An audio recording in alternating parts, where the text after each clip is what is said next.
Hello दोस्तों, नमस्कार।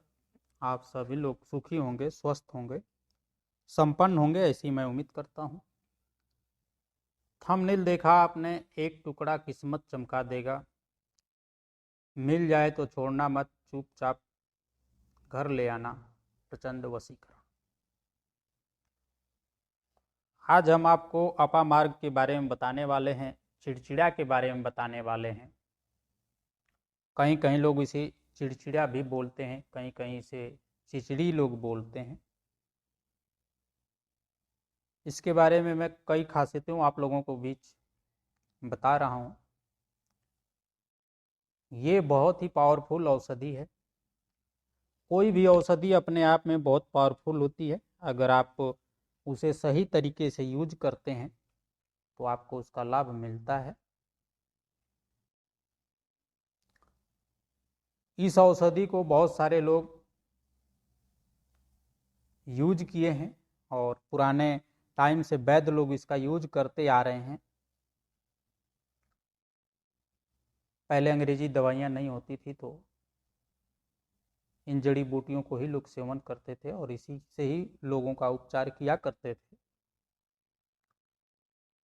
अगर आप चिड़चिड़ा आपको कहीं मिल जाता है, अपामार्ग आपको मिल जाता है, तो आप अपामार्ग के ऊपर कभी बाथरूम या फिर कभी आप उसके ऊपर थूकना, ये सब क्रियाएं न करें। यह औषधि बहुत ही पावरफुल है। ज़रूरत के अनुसार आपको बहुत काम आने वाली है। सबसे पहले मैं इसकी खासियत एक बता दूं। अगर आप सहदेई, भृंगराज, लाजवंती और सफ़ेद अपामार्ग की जड़ इकट्ठी करके पीस करके लगाते हैं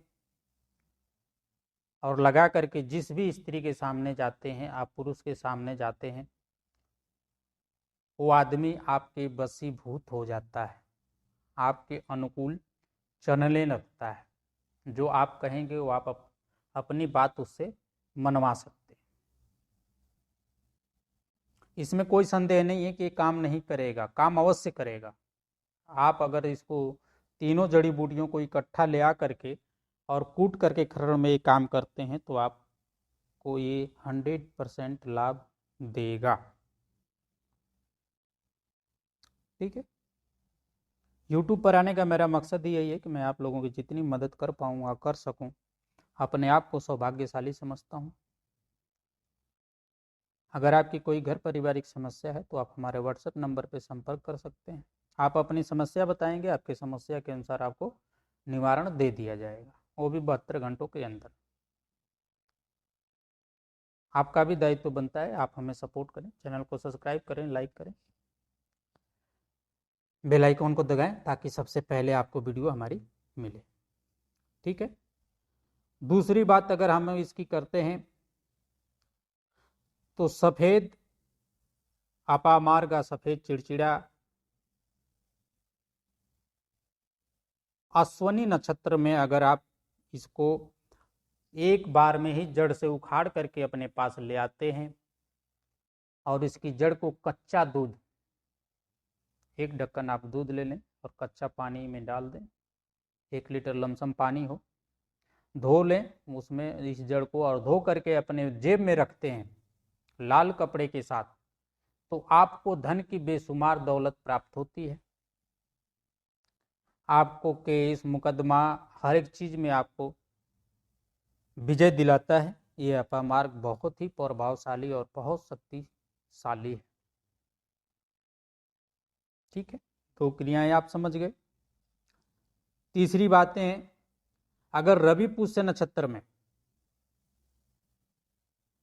अगर रवि पुष्य नक्षत्र में आप अपामार्ग की जड़ को ले आते हैं और ले आ करके घिस करके, चाहे आप ले आ करके अपने पास रख लेते हैं और चांदी की ताबीज में डालकर पहनते हैं, तो उससे आपके पास जिस स्त्री से मिलेंगे वो हर एक स्त्री आपके बस में होगी। गारंटी देता हूं मैं आपको इस बात की।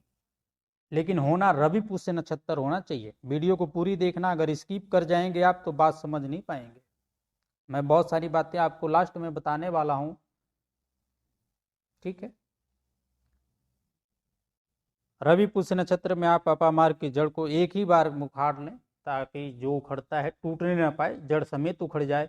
आप घर ले आइए, घर ले आने के बाद उसको कच्चा दूध से उसकी जड़ को धो लीजिए काट करके, और आप चांदी के ताबीज में डाल करके अगर आप उसको पहन लेते हैं तो आपकी तरफ हर एक स्त्री दीवानी हो जाएगी।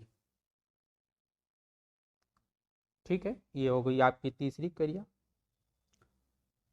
अगर अपामार्ग के जो फूल जो कपड़े में फंस जाते हैं, जो आपको वीडियो पे दिखाया जा रहा है, इस फूल का सुखा करके खीर बना करके खाया जाए तो आदमी को भूख नहीं लगती है। पहले के ऋषि मुनि भी यही क्रिया करते थे,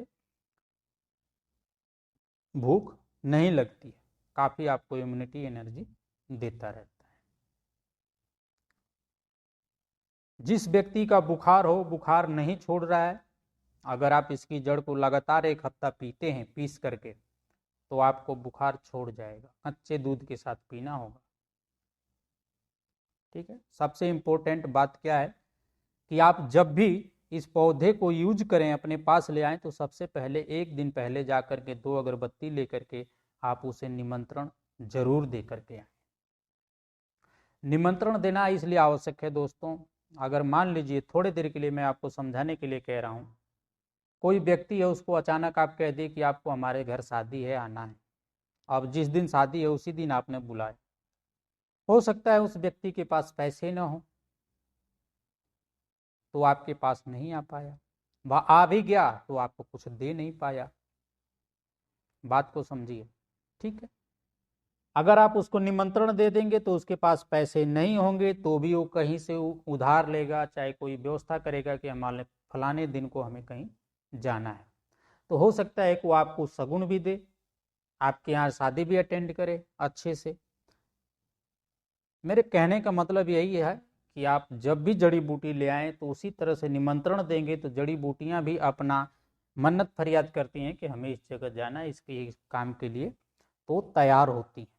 फिर आप उन्हें ले आइए, जाइए सुबह और कहिए कि हे महाराज, मैं आपको लेने आया हूँ, आपको हमारे साथ चलना है। बस आप एक बार में उखाड़िए और ले आइए और घर यूज कीजिए। अगर बिना निमंत्रण दिए ले आते हैं तो कई बार ऐसा भी होता है कि जड़ी बूटियां काम नहीं करती। कारण कि जड़ी बूटियां भी अपने आप सारे तत्व, सारे गुण अपने अंदर रखी तो होती हैं, लेकिन इनका मालिक कोई और होता है। जब आप उन्हें निमंत्रण देंगे, उनसे फरियाद करेंगे, तो अपना भी शक्तियां इकट्ठी करेंगी, अपना जुटाएंगी रात को परमात्मा से कि हमें फलानी जगह जाना है, ये काम करना है। वो व्यक्ति हमें निमंत्रण दे करके गया है, तो ऊर्जा लेती हैं और वो आपको बाद में उसका पॉजिटिव रिजल्ट देती हैं। इसलिए निमंत्रण देना परम आवश्यक है। बिना निमंत्रण दिए कोई कार्य न करें। बातें हमारी आपके समझ में आ गई होंगी, ऐसा उम्मीद करता हूँ। मिलते हैं अगली वीडियो में, तब तक के लिए धन्यवाद, नमस्कार।